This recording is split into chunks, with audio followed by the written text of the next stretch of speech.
শীতের দিনে পিঠাপুলি পছন্দ করে না এমন মানুষ কিন্তু খুবই কম দেখা যায়। এভাবে যদি কলা পিঠা তৈরি করেন আপনি নিজেও সারপ্রাইজড হয়ে যাবেন এবং আপনার প্রিয়জনেরাও সারপ্রাইজড হয়ে যাবে। আসসালামু আলাইকুম, রেনিসা শম্পা কুকিং রেসিপিতে আপনাদের সবাইকে স্বাগতম। কেমন আছেন আপনারা? আশা করি অনেক ভালো আছেন। আলহামদুলিল্লাহ, আমিও ভালো আছি। কলা পিঠা তৈরির জন্য আমি প্রথমে প্যানে 1 কাপ পরিমাণ পানি দিয়ে নিচ্ছি। স্বাদ মতো লবণ দিয়ে নিলাম। 2 টেবিল চামচ পরিমাণ চিনি দিয়ে নিচ্ছি। আমি এখন আটার ডো তৈরি করে নেব। কলা পিঠা তৈরির জন্য 2 কাপ পরিমাণ গমের ফ্রেশ আটা অ্যাড করে নিচ্ছি। এখন আমি পানির সাথে এই আটাটাকে খুব ভালোভাবে মিক্সড করে নেব।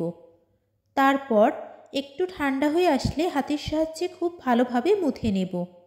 পানির পরিমাণটা একটু কম হয়েছিল, আমি আগে থেকে ফুটন্ত পানি উঠিয়ে রেখেছিলাম, সেটা অল্প অল্প করে দিয়ে মিক্সড করে নিলাম।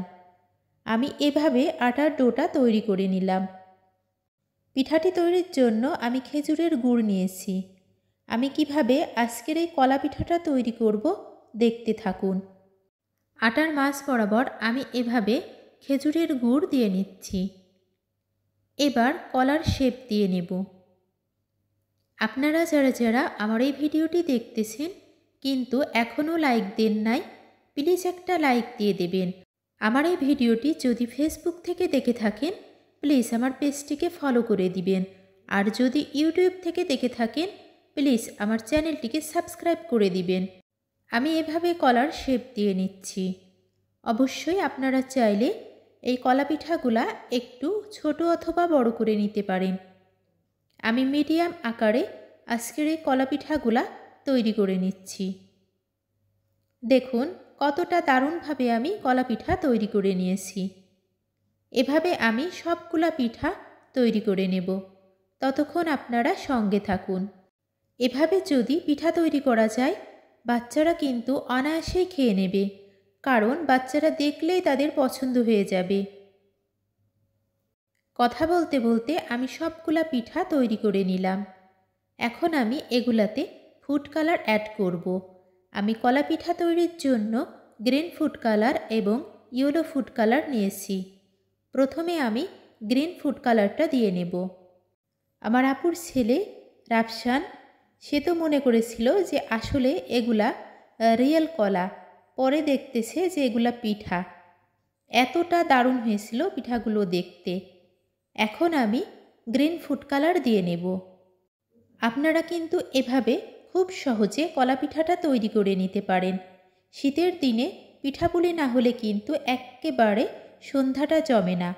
আমরা অন্য সময় যেমন বিভিন্ন রকম নাস্তা তৈরি করে থাকি, কিন্তু শীতের দিনে আমাদের মনে হয় সন্ধ্যায় পিঠাপুলি থাকাই চাই। আমাদের বাসায় কিন্তু প্রত্যেক দিন আমি এভাবে বিভিন্ন রকম পিঠা তৈরি করি, হয়তো সেগুলা ক্যামেরাতে ক্যাপচার করা হয় না। যদিও বাসার সবাই মিষ্টি খাবার খায় না, এজন্য আমি একটু কম পরিমাণে তৈরি করি যাতে পিঠাগুলা শেষ হয়ে যায়। সবগুলা পিঠাতে আমি এভাবে কালার করে নিলাম। কতটা দারুণ হয়েছে দেখেই বুঝতে পারতেছেন। এখন আমি এই কলা পিঠাগুলাকে ভাপ দিয়ে নেব। এই পিঠাগুলা যদি আমি ফ্রাই করি তাহলে কিন্তু কালারটা নষ্ট হয়ে যাবে। অবশ্যই এটা ভাপিয়ে নিতে হবে। আমি এই ছাঁকুনির উপরে পিঠাগুলা দিয়ে নিচ্ছি। 10 মিনিটের জন্য আমি পিঠাগুলাকে ভাপিয়ে নেব। ফিরে আসবো 10 মিনিট পর। ততক্ষণ আপনারা সঙ্গে থাকুন। আবারও বলতেছি, যারা যারা আমার ভিডিওটি দেখতেছেন কিন্তু লাইক দিন নাই, প্লিজ একটা লাইক দিয়ে দেবেন। ফিরে আসলাম 10 মিনিট পর। পিঠাগুলাকে আমি সার্ভিং ডিশে পরিবেশনের জন্য রেডি করে নিয়েছি। কতটা কালারফুল হয়েছে দেখেই বুঝতে পারতেছেন। এভাবে পিঠা তৈরি করে বিভিন্ন অনুষ্ঠানে স্টেজেও কিন্তু আপনারা রাখতে পারেন। একটা পিঠা আমি কেটে দেখিয়ে দিলাম। যেহেতু নতুন খেজুরের গুড়, তাই মনে হয়েছে আজকে শুধু খেজুরের গুড়ের পুর দিয়ে পিঠাটা তৈরি করব। এজন্যই কিন্তু আমি খেজুরের গুড়ের পুর দিয়ে পিঠাটা তৈরি করে নিলাম। যারা যারা প্রথম থেকে শেষ পর্যন্ত আমার ভিডিও দেখতেছেন তাদেরকে অসংখ্য অসংখ্য ধন্যবাদ। ভালো থাকবেন সবাই। আসসালামু আলাইকুম।